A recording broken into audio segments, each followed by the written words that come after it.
다시 한번 볼 거고 3-2를 마무리를 지을게요. 거기를 그냥 마무리 지어버리겠습니다. 화학변화 뒤에 있는 거 있죠? 지질시대부터 어차피 안 외웠잖아, 그쵸? 계속 내가 반복을 해줘야지 내가 외우든지 말든지 할 거 아니야, 그쵸? 한번 다시 한번 정리를 해보고 여기는 틀리면 안 돼요, 알겠죠? 여기는 틀리면 안 됩니다. 뒤에 있는 화학 파트에서 틀릴 거기 때문에 여기는 틀리면 안 돼요. 그래서 지질시대를 그 앞에 더 앞에 얘네 지질시대 하고 있다고 하지 않았어? 지금 생물다양성 하고 있다고 했지. 지질시대는 시험 범위 맞잖아. 그렇지. 몰라, 앞에 봐봐. 더 앞에. 거기. 자, 그래서 다시 한번 기억을 상기시켜 가면서 정리를 간단하게만 하고 갑시다. 그리고 어려운 부분 아니니까 사실 내가 해준다고 되는 부분도 아니고 좀 외우셔야 됩니다. 꾸준하게. 다음 주에는 빈칸 넣기 테스트를 할 거예요. 알겠죠? 빈칸 넣기 테스트를 해서 당연히 못하면 남을 겁니다. 알겠죠? 자,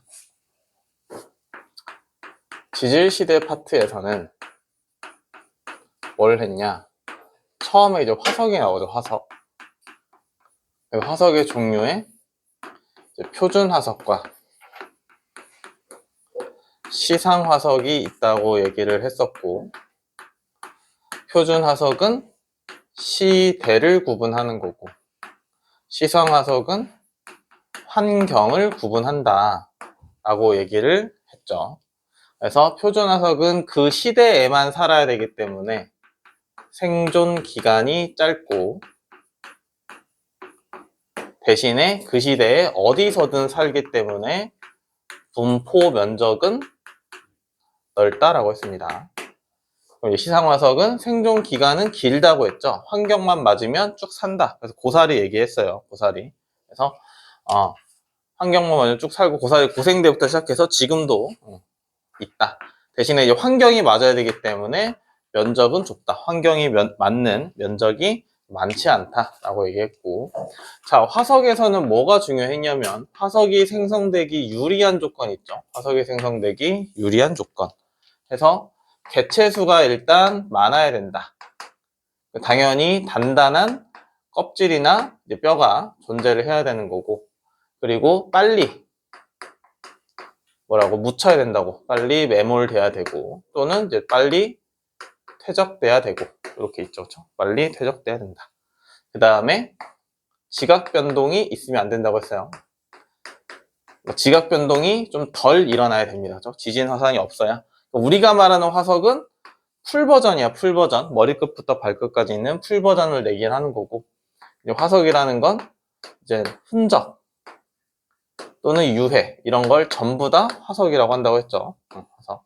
그래서 이렇게 있고, 표준 화석은 그래서 주로 동물이 표준 화석이고, 시상 화석은 주로 이제 식물이 시상 화석이 된다. 뭐 이런 얘기가 나와 있습니다. 그렇죠? 그 페이지 양쪽에 해서 나와 있는 게 그거고, 하나 넘겨보면 거기도 나오죠. 지질시대.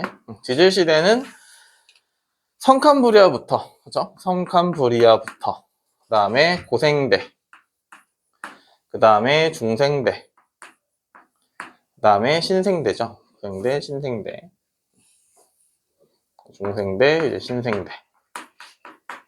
그죠? 성캄브리아 시대는 46억 년 전부터, 46억 년 전부터 고생대까지니까 이거 숫자를 외우진 않아도 될 거예요. 6, 2, 5라고 했죠? 6, 2, 5. 그리고 5, 5, 5. 이렇게. 그래서 46억 년 전부터 5억 5천만 년까지는 성캄브리아 되고, 5억 5천만 년 전부터 2억 5천만 년까지는 중생되고, 2억 5천만 년부터 2억 5천만 년부터 이제 6,500만 년까지는 뭐 중생대. 이후는 다 신생되고, 지금이 이제 신생대입니다. 보통은 신생대 말기라고 표현을 하긴 하고. 자, 성캄브리아 시기가 제일 길어요. 그렇죠? 성캄브리아 시기가 제일 길다. 그래서 이 부분이 문제로 나오면 예를 들면 이런 겁니다. 24시간이라고 했을 때, 지질시대를 24시간이라고 했을 때 성캄브리아 시대, 뭐 예를 들면 고생대가 시작하는 시각은 대략 뭐 몇 시 몇 분이냐, 또 이렇게 물어봅니다. 이렇게. 그럼 이제 간단해요. 예를 들면 이게 5억 5천만이 46억이니까 대충 한 40억 년 정도는 되는 거잖아. 그치? 대충 40억 년 정도. 그러면 46분에 46억을 이제 46억 분에 40억이니까 버리고, 이게 얼마야? 23분에 20이지? 그치? 그럼 대충 그냥 24시라고 치면 20시까지가 대충 그냥 이제 성캄브리아 시대인 거죠. 그쵸? 대충 따지면. 그러면, 대략적으로 한 8시인데, 우리가 이거를 좀 러프하게 잡은 거니까, 한 7시 뭐 몇 분 정도, 19시죠, 19시. 19시 몇 분 정도부터 이제 고생대가 시작됐구나. 요렇게 얘기를 하는 겁니다. 요렇게 좀 교체하는, 요게 이제 나와요. 송도고, 알겠니? 송도고. 다른 데도 잘 나옵니다. 자주 나옵니다. 알겠죠? 자주 나오니까. 어려운 숫자는 아니니까 기억을 하세요. 아까 625하고 555 하면 됩니다. 그렇죠? 어렵게 기억하는 거 아니니까. 사모님, 성캄브리아부터 차츰 보면, 성캄브리아는 스트로마톨라이트라는 게 있었고, 그 다음에 에디아카라 동물군이라는 게 있었어요. 그 화석이 이름이 겁내 길다. 그러면 성캄브리아 시대 화석이고, 얘네는 남세균의 흔적이라고 했죠. 흔적. 남세균이라는 건 광합성 세균이었습니다. 그렇죠? 광합성 세균. 그리고 광합성은 이제 CO2를 O2로 만드는 거죠. 그렇죠? 그럼 이제 이때 산소가 많이 나와서 고생대로 넘어가면 얘가 이제 오존층을 만들어진다고. 그렇죠? 이게 지구과학 원 내용 그런 게 아니기 때문에 막 되게 디테일하게 고생대에 언제쯤 오존층이 생겼다 이런 건 몰라도 됩니다. 알겠죠? 원래 이제 지구과학 원을 가면 고생대가 6개야. 단계가 6개이기 때문에 어디 부분에서 오존층이 생기고 이렇게 다 나오는데 몰라도 됩니다. 지금은. 알겠죠? 지금은 그냥 오존층이 생긴다. 자, 에디아카라 동물군은 그냥 다세포 생물이다 라고 보시면 되고요. 성캄브리아 시기는 지각 변동이 활발합니다. 이때는 지각 변동이 활발하다. 지각 변동이 활발하면 뭐라고 했어? 활발이죠. 왜 이러냐? 오늘 필기가. 지각 변동이 활발하면 화석이 온전치 못하기 때문에 화석이 별로 없어요. 이때는 생명체도 별로 없었고 화석이 별로 없다. 겁내 적어서 그럼 뭐가 없어? 화석이 없으면 정보도 없죠. 그렇죠? 우리가 잘 몰라요. 여기는. 그렇죠? 자, 그리고 성캄브리아의 말기에는 빙하기가 있었다. 다 말기에 빙하기 있습니다. 언제? 중생대 빼고. 중생대는 말기에 빙하기 없어요. 그렇죠? 얘는 말기에 빙하기가 없다. 요거는 기억을 좀 해야 됩니다. 말기에 빙하기가 없다. 근데 이제 시대를 구분하는 기준이 대멸종이었죠. 그렇죠? 시대를 구분하는 기준이 대멸종. 애들 다 죽고 다시 생기고 다 죽고 다시 생기고. 그렇죠?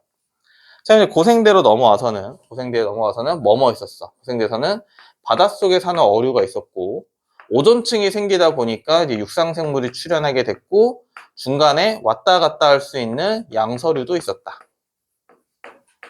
그쵸? 그래서 뭐 갑주어도 있었고요. 자, 그 다음에 고생대 때의 특징은 양치식물이 몰라도 됩니다. 양치식물이 뭔지. 양치식물이 출현도 하고 번성도 했지만 출현은 중요하지 않고요. 번성했다는 게 중요합니다. 그리고 겉시식물이 이제 출현하게 되죠. 이어서 쓰면 겉시식물이 고생대 때 이제 출현을 했다. 그럼 중생대 때는 겉시식물이 번성한 거고 뭐가 나와? 속시식물이 출현합니다. 그렇죠? 그 다음에 신생대 때에는 너무 좁게 썼네. 큰 차이는 없는데 신생대 때에는 이제는 속시식물이 번성을 하게 됩니다. 그렇죠? 여기 출현하고 번성하고 이렇게 간다고 보시면 되고. 자, 그러면 고생대 때는 또 뭐가 있어? 고생대 때는 초대륙이라고 하는 한계아라고 하는 초대륙이 형성됩니다. 판게아라고 하는 초대륙이 형성된다. 대륙이 다 모여 있었다 이거고. 그럼 모여 있던 대륙 지금은 안 모여 있잖아, 그렇죠? 언젠가는 분리가 됐다는 거고 중생대 때 판게아가 분리가 됩니다. 초대륙이 분리. 그리고 중생대 때 우리가 잘 아는 공룡이 나오죠. 그렇죠? 공룡, 암모나이트. 그리고 시조새. 이때 조류가 출현한다 이렇게 보시면 됩니다. 그리고 공룡이 거대 파충류였기 때문에 고생대 때 작은 파충류가 출현을 한다고 했어요. 그렇죠? 공룡이 거대한 게 한 방에 짠 하고 나오진 않을 거니까. 그렇죠? 자, 그리고 신생대 때는 인류의 조상이 나오죠. 인류의 조상. 그리고 이제 매머드 이런 애들이 나옵니다. 그렇죠? 그 인류의 조상, 인류가 이제 포유류니까 중생대 때 뭐 작은 포유류들이 나왔다. 이렇게. 그렇죠? 내가 색깔로 쓴다고 중요한 거 아니야. 알겠지? 다 외워야 됩니다. 다. 싹 다 외워야 됩니다. 싹 다. 신생대 때는 빙하기와 간빙기가 반복인데 여러분들은 그렇게 중요하진 않게 보셔도 됩니다. 여기 이제 통합과학에서는 빙하기, 간빙기까지 나오진 않기 때문에. 그래서 대멸종이 지금 현재 몇 번 있었는데 고생대 때와 중생대 때가 좀 큰 대멸종으로 봅니다. 큰 대멸종으로. 알겠죠? 중생대 때와 고생대 때 말기의 대멸종을 좀 큰 대멸종으로 보고 중생대 때의 대멸종은 빙하기는 아니었고 그냥 운석 충돌로 생각하시면 돼요. 아니 그래 우길 수 있다고 니네가 운석 충돌 아니지 않아요? 우길 수 있어. 근데 여기선 그렇다고 알겠지? 여기선 그러니까 그런 줄 아세요. 알겠죠? 그래서 이제 대멸종에 이제 의의가 있죠. 의의. 대멸종에 의해서 나타나는 현상이 생물의 다양성이 증가합니다. 그치? 생물의 다양성. 왜? 환경에 대충만 얘기할게요. 환경에 적응하여 진화가 이루어지기 때문에 종이 분리가 돼요. 그래서 생물들이 많아집니다. 대멸종이 일어날 때마다 생명의 종이 다양해진다. 이렇게 나와요. 보통은 주관식 서술형으로 안 나올 거라서 원래는 되게 잘 나오는데 요새는 안 나와. 근데 가끔 객관식이나 이런 보기에는 잘 나옵니다. 그래서 이 문장 정도는 기억을 하세요. 대멸종이 일어나면 생물의 다양성이 늘어나는구나. 그 정도 그냥 아시면 됩니다. 자, 그리고 쭉 넘어가서 뭐죠? 제목이? 갑자기 소단원 제목이 생각이 안 나냐? 진화요? 그냥 진화인가? 이름이? 진화와 자연선택. 진화와 자연선택. 거기 몇 쪽이죠? 245쪽, 44쪽 거기 보시면 그냥 진화라고 할게요. 진화. 진화는 환경에 유리하게 적응하는 걸 진화라고 하는 거죠. 그렇죠? 환경에 유리하게 적응하는 거. 그래서 거기 밑에 보시면 변이라는 말이 나올 거고 변이를 그냥 특징으로 보셔야 문제 풀기가 수월하다. 이거를 변했다라고 이해하면 망한다. 알겠죠? 변이는 어떤 특징이구나. 그래서 변이에는 유전적 변이가 있었고 그 다음에 비유전적이 있었죠. 그러니까 보통 비유전적 변이 같은 경우는 뭐였어?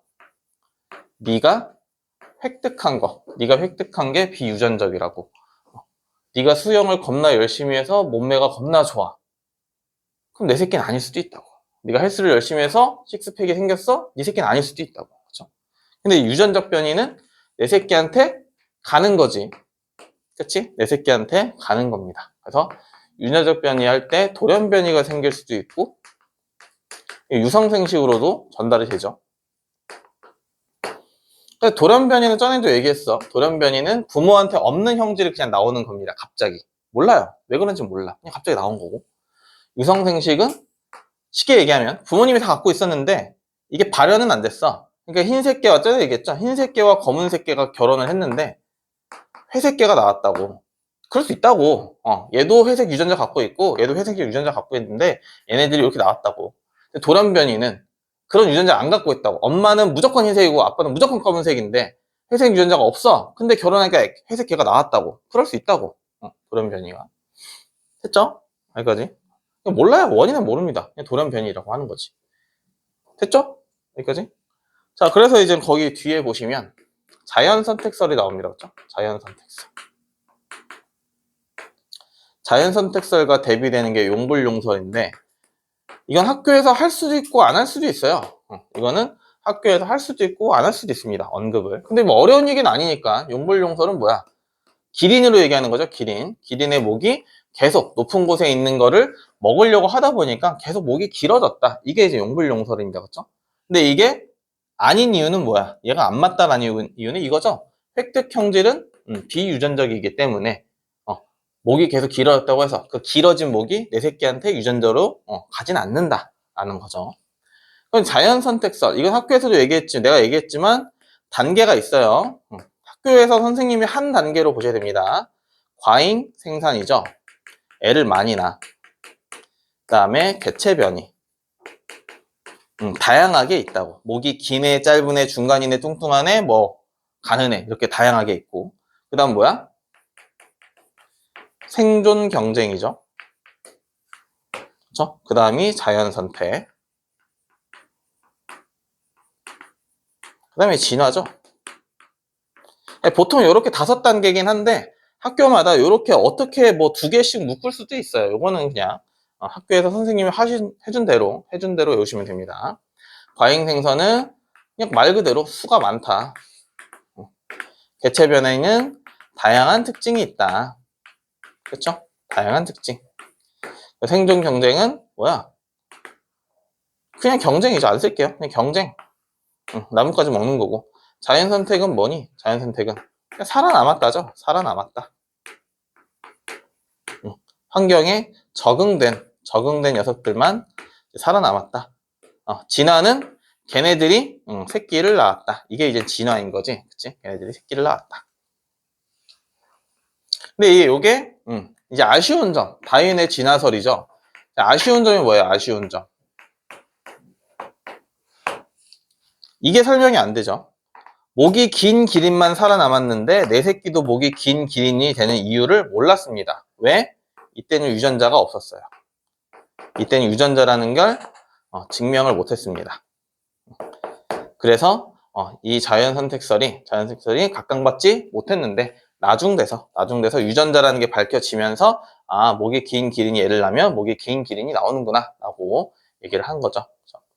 자연의 진화설 보면 거기 오른쪽 보면은 이제 사회적 측면과 과학적 측면에서 영향을 준 거 있죠. 그거 긍정적 영향과 부정적 영향 그거 중요합니다. 알겠죠? 뭐 제국주의와 식민지대를 정당화한 거죠. 그렇죠? 왜? 경쟁에서 살아남은 놈이 우수하다고 얘기를 했기 때문에. 그치? 그러니까 누가 더 강한 놈이 약한 놈을 지배해도 괜찮다라고 하는 말 같지도 않은 게 이제 정당화됐습니다. 이게 부정적 영향이죠. 당연히 과학계에는 뭐야, 뭐 DNA가 엄청 나왔으니까 과학적 발달이 당연히 이바지했겠지. 그건 뭐 너무 당연한 거니까. 자, 넘어가서. 그러니까 진화의 예시들이 몇 개 나오죠? 예시가 몇 개 나옵니다. 뭐 자연에 대한 예시가 낙타 나오고, 그죠? 낙타는 뭐 사막에서 물 안 먹어도 된다. 펭귄은 뭐 지방이 졸래 많다. 추운 데 사니까.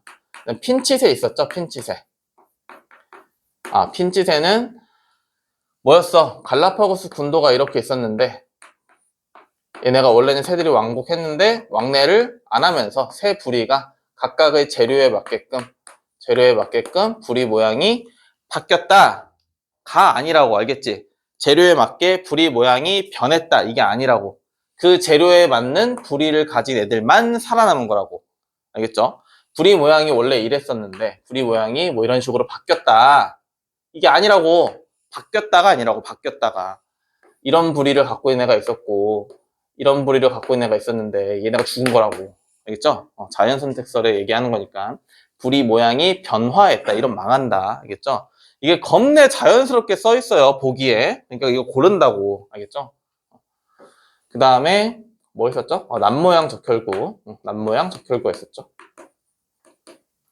남모양 적혈구가 말라리아에 대한 면역성이 있기 때문에 말라리아가 많은 지역에서는 남모양 적혈구를 갖고 있는 사람들이 많고 그 다음에 남모양 적혈구 말라리가 없는 지역은 굳이 이 사람들이 있을 이유가 없었죠. 왜냐면 얘네는 빈혈을 유발하기 때문에 이게 많아봐야 큰 이득이 안 됩니다. 근데 빈혈로 뒤지는 것보다는 쓰러지는 게 말라리아에 걸려 뒤지는 것보다 나으니까. 말라리아가 그렇게 내가 알기로는 그렇게 막 되게 막 위험한 질병은 아닌데 이게 있는 지역은 뭐 병원 시스템이 제대로 안 갖춰진 지역이기 때문에 이제 그 사람들한테 좀 불리한 거죠. 됐어요? 뭐 이런 것들이 있다라고 보시면 됩니다. 자, 그래서 이제 항생제 내성세균도 나오죠. 항생제 내성세균. 항생제 내성세균. 갑자기 생겼다. 갑자기 항생제 내성세균이 나타났다. 그래서 항생제를 조지니까 내성이 없는 애들 다 죽고, 내성세균만 애들 낳아서 번성을 하니까 항생제를 계속 써도 효과가 없다. 그러니까 더 센 놈을 써서 죽인다. 뭐 이런 거였습니다. 하나도 안 어려워요. 자, 그 다음에 나오는 게 뭐야?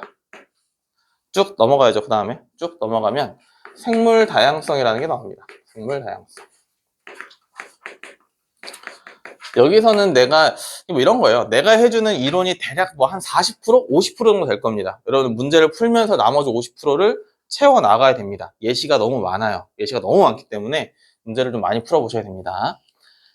자, 생물 다양성. 생물 다양성 뭐가 있다고? 유전적 다양성과 그 다음에 종 다양성과 그 다음에 생태계 다양성을 합쳐서 얘네를 합쳐서 생물 다양성이라고 한다고. 그죠? 얘네를 합쳐서. 생태계 다양성은 환경을 얘기하는 거고, 뭐 숲이냐, 사막이냐, 강이냐, 뭐 바다냐, 뭐 늪이냐, 초원이냐, 이렇게, 이런 거를 얘기를 하는 거고, 종 다양성은 뭐야? 한 생태계에서, 한 가지 환경에서 얼마나 많은 몇 종의, 말 그대로 몇 종의 생물이 있냐, 이게 이제 종 다양성이고, 유전적 다양성은 뭐야? 한 종에서 얼마나 다양한 변이가 있냐, 이런 거죠. 예를 들면 무당벌레의 뭐 무늬, 종류, 뭐 동그란 건지 세모난 건지 네모난 건지 아니면 껍질수가 빨간 건지 노란색인지 초록색인지 이렇게 따지는 게 유전적 다양성이라고 하겠죠. 유전적 다양성. 그럼 당연히 1순위 얘입니다. 얘. 생태계 다양성이 많아야 종 다양성이 많은 거고 종 다양성이 많아야 유전적 다양성이 많은 거라고 알겠죠?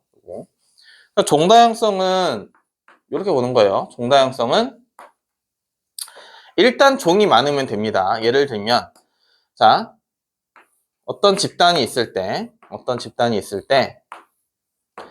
여기는 A가 3마리, B가 3마리, C 1마리, D 1마리, E 1마리가 있고 여기는 A 3마리, B 3마리, 그 다음에 C 3마리 이렇게 있어. 그럼 종 다양성은 누가 우수한 거라고? 얘가 그냥 우수한 겁니다. 왜요?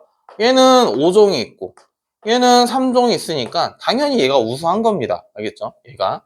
근데 만약에 A, B, B, 그 다음에 C 이렇게 있는 애와 A, B, B, C, C 이렇게 있는 애가 있다. 똑같이 A, B, C 세 종씩 있다. 그러면 얘가 종 다양성이 더 많은 겁니다. 균일하게 있는 게 많은 거예요. 같은 종이 있을 때는 균일하게 있는 게 종 다양성이 높다라고 얘기를 하는 겁니다. 무조건 종이 많으면 종 다양성이 높은 건데 만약에 종의 개수가 똑같다면 얼마나 균일하게 있냐 이게 이제 종 다양성이 우수하다라고 얘기를 하는 거예요. 됐니? 여기까지? 그럼 결국 여기서 이 이야기를 하는 목적은 뭐냐면 생물 다양성을 증가시켜야 된다 이거야. 생물 다양성을 증가시켜야 된다. 왜? 그러면 왜 생물 다양성을 꼭 증가시켜야 되냐라고 하면 우리는 생물을 모방해서 사람에게 이로운, 인간에게 유리한 또는 이로운 다양한 물질들 또는 다양한 제품들, 뭐라고 했지? 뭐 다양한 아무튼 상품들을 만들어내기 때문에 생물이 다양하면 다양할수록 우리한테 유리한 제품들을 많이 만들 수 있어요. 그러니까 예를 들면 거기 보시면 넘겨봐. 더 많이 넘겨야지. 아주 많이 넘겨야지. 넘겨. 그 259페이지 제일 밑에 보시면 어떤 생물로 뭘 만들었는지가 나오죠. 그쵸? 뭐 버드나무 껍질로 아스피린을 만들고, 푸른 곰팡이로 항생제를 만들고, 뭐 숲으로는 공원 같은 걸 만들 수도 있고, 뭐 벼나 이런 거는 우리 음식물을 만들 수 있고, 뭐 누에고치 이런 걸로는 실 뽑아서 뭐 면 해가지고 옷도 만들 수 있고, 그쵸? 그런 것들로 해서 우리한테 어쨌든 우리가 사용하는 것들을 생물로부터 얻기 때문에 결국엔 생물 다양성이 많을수록 좋은 거다. 입니다. 그쵸? 생물 다양성이 많을수록 좋다. 생물 다양성이 많기 위해서는 일단 생태계 다양성이 많아야 되고, 그러니까 여러 환경이 조성되어야 된다. 그러니까 환경을 조지면, 이거 조지면 다 조지는 거잖아. 그치? 환경이 없어지면 결국 그 환경에 있는 종들도 없어지고, 한 종이 없어질 때마다 유전자 다양성이 팍팍 감소하는 겁니다. 그쵸? 그래서 원전은 이렇게 해야 된다라는 겁니다. 이거 다양성 증가 이렇게 해야 된다. 결국에 얘를 증가시켜야 된다. 뭐 이런 얘기가 써 있고요. 그러면 이제 생물 다양성 증가시켜야 되는데 지금 거기 책에서는 얘를 감소시키는 원인에 대해서 나올 겁니다. 그렇죠? 감소시키는 원인. 그치? 감소시키는 원인. 뭐 있어요? 감소시키는 원인은 우리도 다 압니다. 이건 이제 사회 시간이야. 도덕 겸 사회 시간입니다. 아니, 생물을 조지는 방법 졸라 쉽잖아. 그치? 쉽게 생각하자고. 생물 다양성을 감소시키는 원인 이게 아니라 야, 너 생물체 다 죽이려면 어떻게 해야 돼? 라고 이제 물어봤어. 그럼 뭐 해야 돼? 서식지를 조져. 없애면 되잖아. 그치? 니네 아파트 부시면 거기 사는 사람들 다 죽을 거 아니야. 그쵸? 맞잖아. 서식지를 파괴. 또는 단편화죠. 좀 극단적으로 얘기를 하긴 했지만 서식지 단편화가 뭐였어? 서식지가 이렇게 있으면 서식지를 이렇게 자르는 겁니다. 그쵸? 서식지를 자르는 거. 그러면 자, 원래는 서식지가 있을 때 숲의 중앙에 사는 애가 있고 주변에 사는 애가 이렇게 있었는데 서식지를 자르면 얘네가 이런 식으로 삶의 터전이 바뀌어요. 중앙에 살던 애들은 잘린 부분의 중앙에 살고 주변에 사는 애들도 잘린 부분의 주변에 살면서 영역이 많이 좁아집니다. 그래서 요게 없애기 위해서 우리가 이렇게 생태 통로를 조성을 해야 된다라는 거고요. 그 다음에 또 뭐 있어요? 불법 포획 및 그쵸? 불법으로 포획 및 남획입니다. 이건 뭐겠어? 불법 포획은 잡지 말라는 거 잡는 겁니다. 뭐 천연기념물 이런 거 있겠죠, 그쵸? 잡지 말라고. 남획은 뭐야? 잡으라고 했더니 존나 잡는 겁니다. 야, 고래 잡지 마 했더니 안 잡았어. 얘 이제 고래 잡아도 돼 하니까 고래 존나 잡는 거야. 그죠? 그러면 안 된다고. 그죠? 그 다음에 뭐 있어? 환경오염 있겠죠? 지금 이제 우리 또 누가 뭘 버리고 있죠, 바다에. 겁나 버리고 있습니다. 그쵸? 어느 나라에서. 그것 때문에. 환경오염이 일어나면 당연히 이거 다 안 되겠죠? 그쵸? 그럼 생물 다양성을 증가시키기 위해서는 어떻게 해야 돼? 이거 안 하면 됩니다. 그쵸? 이걸 안 하면 돼요. 줄이거나 안 하면 됩니다. 그쵸? 이런 협약들을 지금 각 국에서 같이 하고 있고 여러분들 요것만 람사르 조약만 따로 알면 됩니다. 왜냐면 얘가 시험에 잘 나와요. 그리고 보통 얘가 답이야. 잘 모르겠으면 이걸 찍어. 답으로 얘를 찍어. 람사르 조약. 왜냐면 얘는 생물 다양성 전반적인 걸 얘기하기보다는 얘는 습지에 대한 얘기만 하고 있기 때문에 전체적인 생물 다양성이랑은 조금 거리가 있습니다. 그래서 어지간하면 얘가 답이야. 됐죠? 잘 모르겠으면. 여기까지가 3-2에 대한 내용입니다. 3-2에 대한 내용. 그래서 내가 이렇게 얘기를 하긴 했지만 아까도 얘기했지. 이거는 지금 문제 푸는 거에 한 절반 정도의 내용밖에 안 돼요. 왜냐면 예시가 너무 많다고 했습니다. 너무너무 많은 예시도 있고 응용한 실험들도 많기 때문에 이거 문제를 좀 많이 풀어보셔야 됩니다. 아시겠죠?